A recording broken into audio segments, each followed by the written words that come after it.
Estamos de regreso, Realidad en Contexto, Boreal Televisión, Voz Dominicana, conversando con el licenciado Reinaldo Enríquez sobre temas de derecho.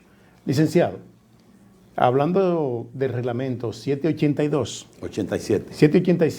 787-2023. 2022. 2022, porque sí, fue del año pasado. Sí, ese reglamento fue aprobado en el 27 de octubre. Sí. Entonces, como estableció 6 meses para su puesta en vigencia, habrá de entenderse que debió ser el 27 de abril. Sí. Pero se estableció que fuera a partir del 10 de mayo. Bien, la pregunta es la siguiente, porque establece otras novedades y usted que ya tuvo la oportunidad de examinarlo a profundidad, analizarlo, establecer cada una de las ventajas que tendrá ahora en el procedimiento inmobiliario, en el proceso inmobiliario. Es bueno que usted explique sobre esas otras ventajas, esas novedades. Bueno, dentro de las novedades está también que se amplió lo que es el principio de la publicidad. ¿Por qué?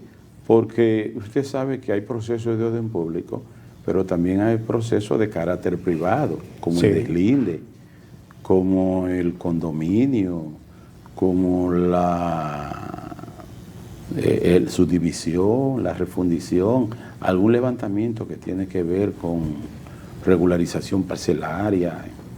Es decir, son diversos, pero la publicidad se amplió porque, por ejemplo, en el caso específico del saneamiento, la publicidad que se hace del auto en el periódico, para que el auto que se ordena, la fijación de audiencia para luego instruir el proceso, debe ahora publicarse en 2 periódicos, uno de circulación nacional y otro de circulación regional o local.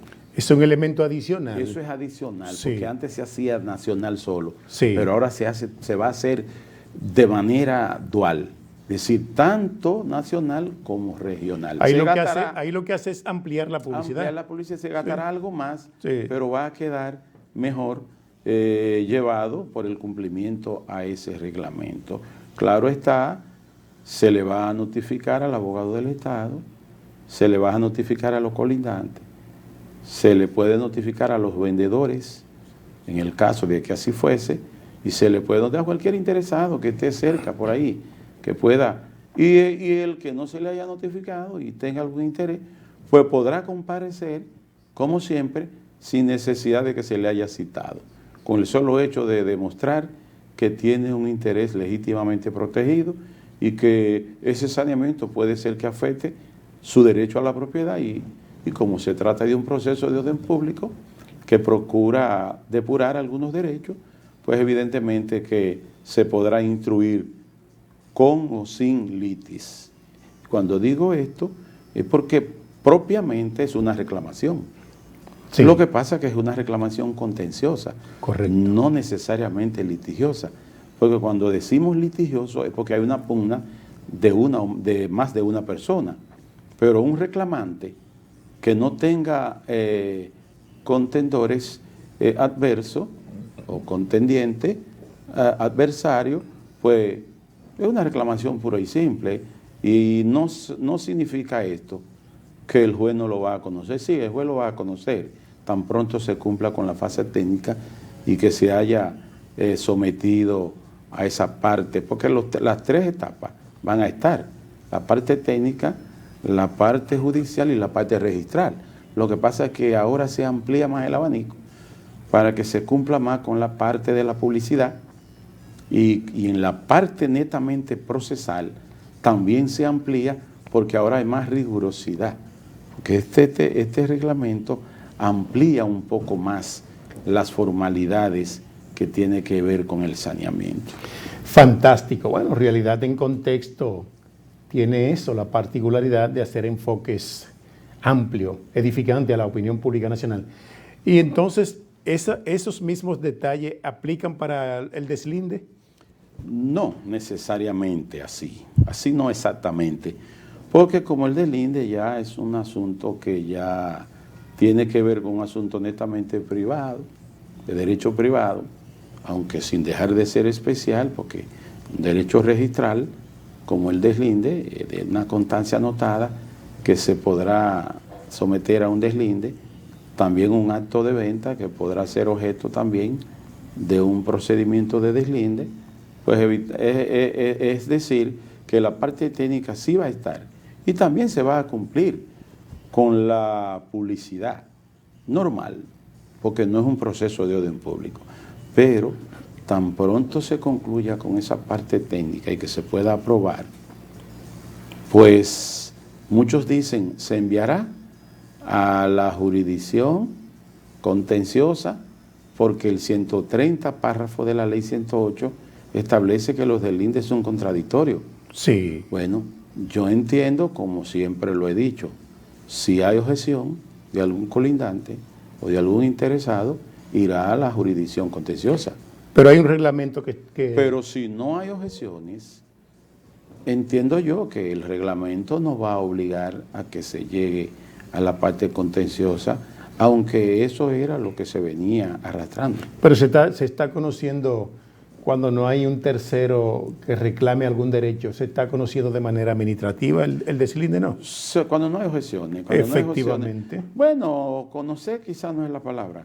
Sí. Decidir. Decidir, porque sí. como es una parte administrativa, si no hay quien haya hecho objeción, si no hay quien haya interpuesto alguna oposición a ese deslinde y resultó aprobado por resolución, evidentemente que lo más probable es que lo envíen a la etapa que tiene que ver con lo registral. Pero sí, en cuanto a la parte contenciosa ya del deslinde, que en muchos casos se va a dar, porque va a haber oposición, va a haber gente que se queje por solapamiento o suplantación o superposición de plano, y habrá lugar a que el tribunal resulte apoderado y allí va a tener que cumplirse también con este reglamento para que se cumpla con esas etapas procesales. Fíjese bien, ahora en el fondo se pueden presentar conclusiones incidentales que anteriormente no se podían, porque en la audiencia del fondo lo que se iba era presentar unas conclusiones. Ahora va a haber que, otra cosa, un detalle interesante, que en la demanda introductiva de instancia, este mismo reglamento contempla que las pruebas deban ser depositadas conjuntamente con la instancia. No es fatal la situación, porque si no es así, por lo menos entonces deberá depositarse algún listado sobre esas pruebas, que cuando son documentales va a haber la necesidad de notificársela a la contraparte para controvertirla, y así que en la audiencia o fase de prueba entonces se pueda, mediante un índice, hacer la presentación del sometimiento de esas pruebas. La lista de testigos trae también algo interesante, porque esa es una prueba que es documental. Qué bien. Pero la testimonial también ha revolucionado, porque ahora usted no podrá someter una lista de testigos por debajo del plazo. El reglamento viejo hablaba de 5 días, pero que aquí va a haber la necesidad no solamente de depositarla, sino también de notificarla no menos de 2 días antes de la audiencia. Y si el juez entiende, no obstante, usted presentar esa lista de testigos, si el juez entiende que no es necesario que se escuche ese informativo testimonial, pues no lo oirá, aunque esté la lista de testigos depositada y notificada. Ahora, si el juez entiende que hay otro testigo, que hay un testimonio que puede ser de interés, que puede ser de utilidad para el esclarecimiento de la verdad, el juez sí podrá ordenarlo adicionalmente. Muy bien, qué interesante. En materia de aspectos relativos como los embargos inmobiliarios, digamos, el embargo inmobiliario, las particiones de inmuebles registrados y los recursos de revisión por causa de fraude. Son 3 detalles fundamentales que usted es bueno que se lo explique a los amigos televidentes. Porque hay una situación. Los embargos inmobiliarios ya salen de la competencia de la misma jurisdicción inmobiliaria, porque si analizamos el artículo 3, el 10 y el 25 de la ley, vamos a encontrar ahí en esas disposiciones que mencioné, sobre todo en el 3, que los embargos no son competencia de la jurisdicción inmobiliaria, sino Pero sí, la otra parte que usted dijo, lo que tiene que ver con la revisión por causa de fraude. Antes que usted explique la otra parte, yo me encontré con un magistrado en la jurisdicción de Montecristi que estamos revisando un proceso de partición que hay. Él está chequeando la masa de bienes sucesorales que envuelve esa partición. Hay un inmueble registrado. Él dice, bueno, pero que si hay un inmueble registrado ya no hay competencia de la jurisdicción civil, pero por el hecho de que hay muebles, sí es competencia, pero si no tuviéramos muebles envueltos en la partición, entonces tuvieran que llevar ese proceso de partición por la jurisdicción inmobiliaria. Bueno, la situación hay que descifrarla mejor. Sí. Porque si se habla de una demanda en partición, si es sobre bienes inmuebles registrados, es competencia la jurisdicción inmobiliaria por la ubicación del inmueble, sí. Artículo 10 de la ley.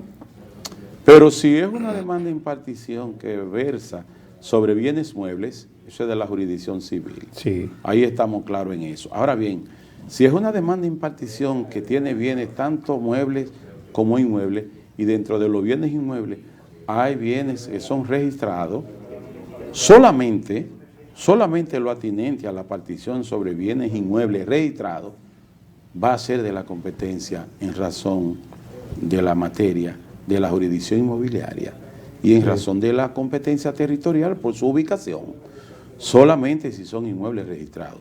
Sí. Pero aún siendo inmuebles, si no son registrados, pues será por la jurisdicción civil. No lo atinente a los bienes muebles, siempre la partición de bienes muebles correrá por la jurisdicción civil, siempre, porque esa jurisdicción inmobiliaria especializada solamente se refiere a todo lo que tiene que ver con inmuebles registrados, sí. Excepto en el caso de los saneamientos que ya son inmuebles que están en proceso de saneamiento, de depuración y que de principio no son registrados, pero tan pronto ya hay una solicitud de autorización para el saneamiento, pues aunque así no lo sean, ya se consideran registrados conforme al artículo 25 octavo, numeral octavo, ordinal octavo, que cuando ya hay una solicitud, porque hay una situación que muchos abogados y hasta jueces le llaman antonimia, sí. Y utilizan esa palabra, muy bonita por cierto, para establecer como que hay una situación que puede contradecir la competencia de la jurisdicción inmobiliaria, porque se habla a partir de la autorización para el trabajo de levantamiento catastral y se habla a partir de la aprobación. Eso lo explicaremos en unos momentitos. Regresamos en breve.